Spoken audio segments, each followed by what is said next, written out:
We present the first of a short series of broadcasts devoted to the munitions industry in Australia and dedicated to those who, by their work at bench, drawing board and machine, are making it possible for the Navy, Army and Air Force to defend not only Australia but world freedom. And as this is the story of a great industrial achievement, let us start at the beginning. And before we take you on a tour of some of the factories where we'll meet many interesting people, we'll ask Mr. A.L. Langsford to tell us how it all began. Shortly after the outbreak of war, Mr. Churchill said it would take 4 years to equip factories in the British Empire for war production.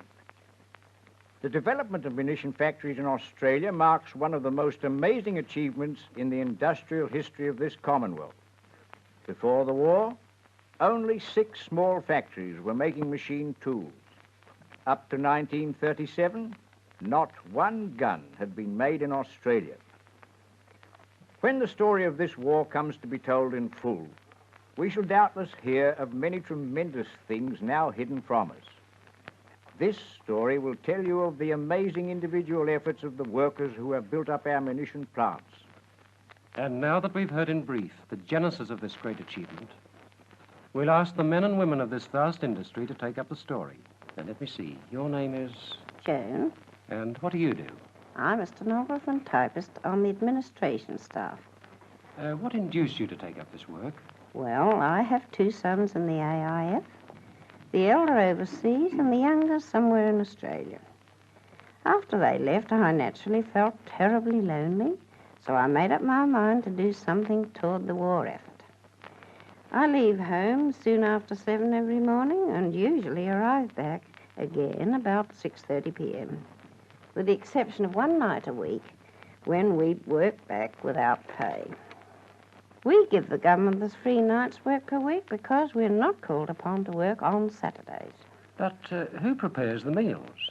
I'm fortunate enough to have a husband who's willing to help me in this direction. In fact, I think he makes an even better job of it than I do. I suppose there's a friendly spirit prevailing. Once again, I'm glad you've mentioned this. One unmarried woman overheard me say one of the minor tragedies of this war is the lack of time for darning my husband's and school son's socks. She didn't say anything at the time, but came to my office later and absolutely begged me to let her do the darning for me, as she herself had no home ties. That, I think, is one of the most generous gestures any woman could make. Fancy offering to darn socks. Needless to say, I did not need much persuasion, and I tried to say thank you with occasional gifts of flowers. Yes, and I suppose you've made many such new friendships. Oh, quite a number. But let me introduce you to one of my best pals. Here's Jean. How do you do, Jean? How do you do, Mr. Glenham? And what did you do before the war?